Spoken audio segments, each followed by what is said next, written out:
Hello, you are watching Shalom World News. I'm Rudy McLennan coming to you from Glasgow, Scotland. Here are the latest headlines from around the world.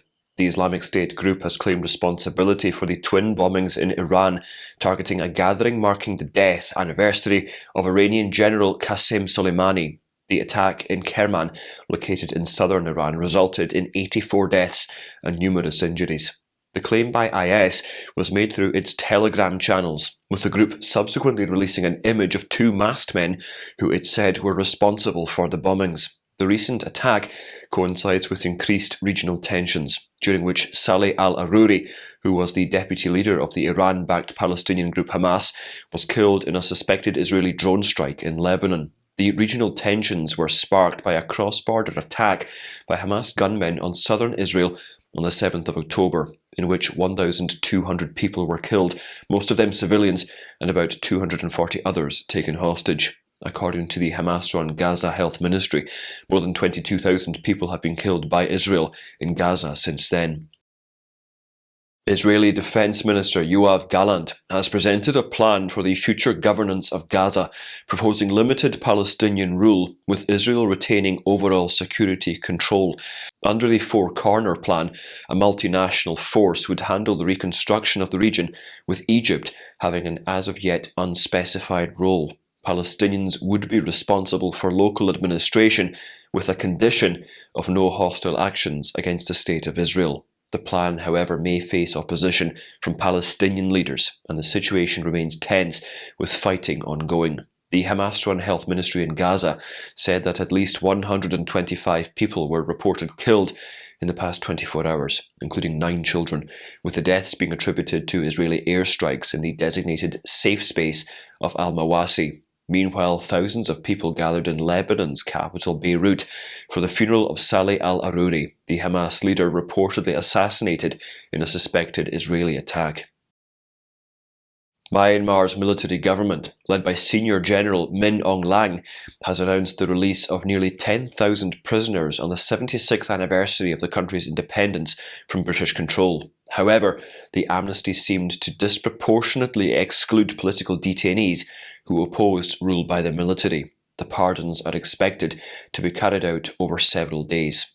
Insane prison in Yangon, notorious for housing political prisoners, witnessed the release of nearly 3,000 inmates, including some political detainees, though a comprehensive list of those freed is not available. The military government has a history, however, of filing corruption charges against politicians and is often criticised for holding unfair trials. Former state councillor Aung San Suu Kyi, who has been held since the military seized power in February 2021, was not among those released. She is currently serving a 27-year sentence on various charges brought by the military, which her supporters view as attempts to discredit her and legitimise the military coup. In a world of conflict and of suffering, Pope Francis is calling on everyone to construct pathways to peace and to reach out to those in need. He was speaking to a Franciscan magazine published by the friars of the Sacred Convent in Assisi. The Pope observed that the world has been embroiled in warfare even after the trauma of the Second World War. Highlighting the unjust imprisonment of many people for political reasons, the Pope said, "We are living in delicate times."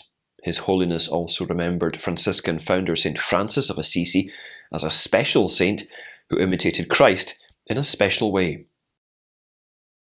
The Vatican's doctrinal office stated in a press release on January the 4th that a recent declaration, criticised in some quarters in the Church, remains firm on the traditional doctrine of the Church about marriage, and that it does not allow any type of liturgical rite or blessing that can create confusion on Church teaching. The dicastery also clarified that the blessings permitted to same-sex couples and irregular couples by fiducia supplicans neither approve nor justify the situation in which such people find themselves.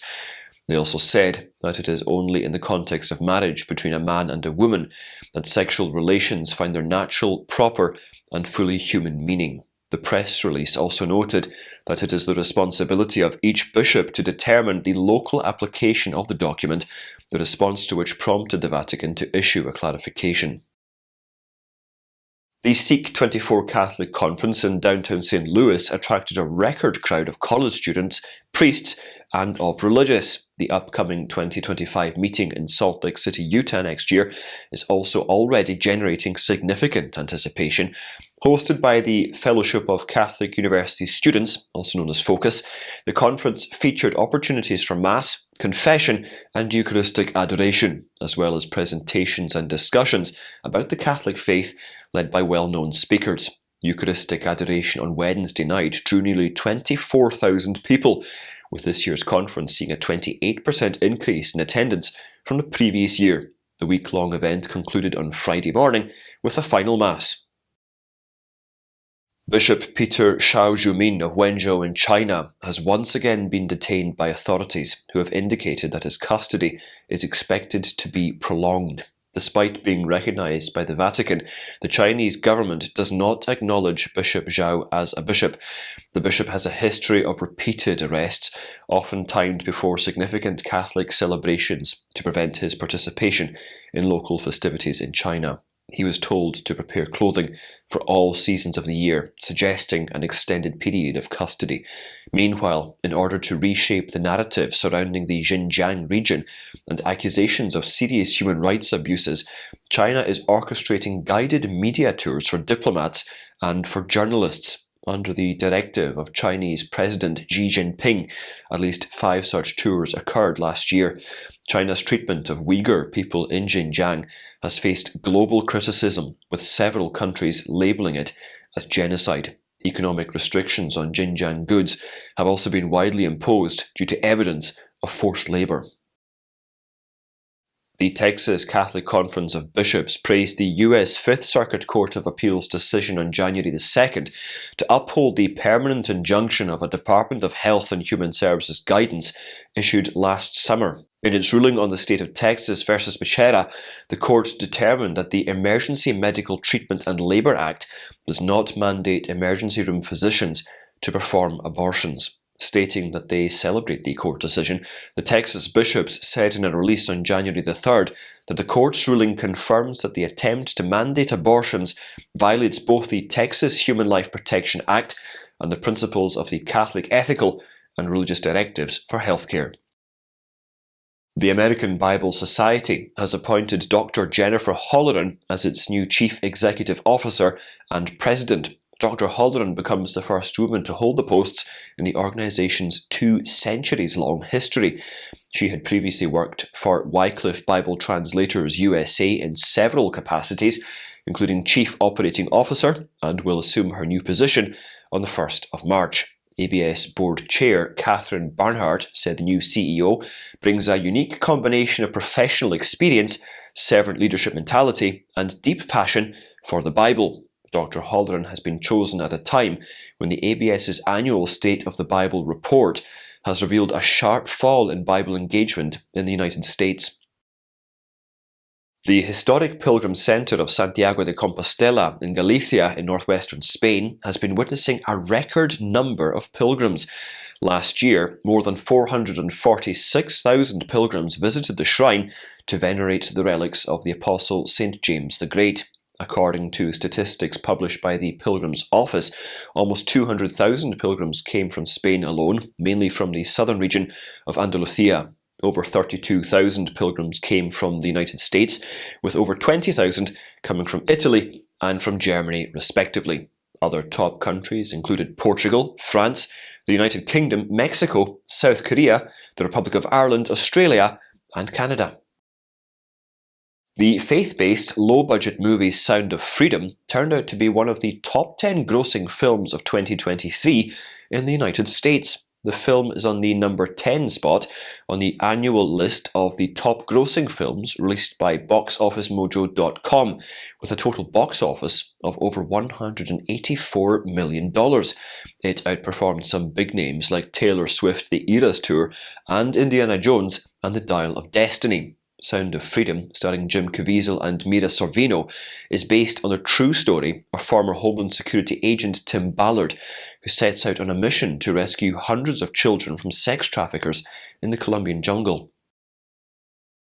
The Argentine Episcopal Conference has decided not to receive state funding anymore. concluding a process that was initially announced back in 2018. The church will now have to provide for its own financing. This transition, which concluded by December 2023, was carried out by archbishops, diocesan bishops and auxiliary bishops in line with the directives of the Plenary Assembly and communicated to the nation's Secretariat of Worship.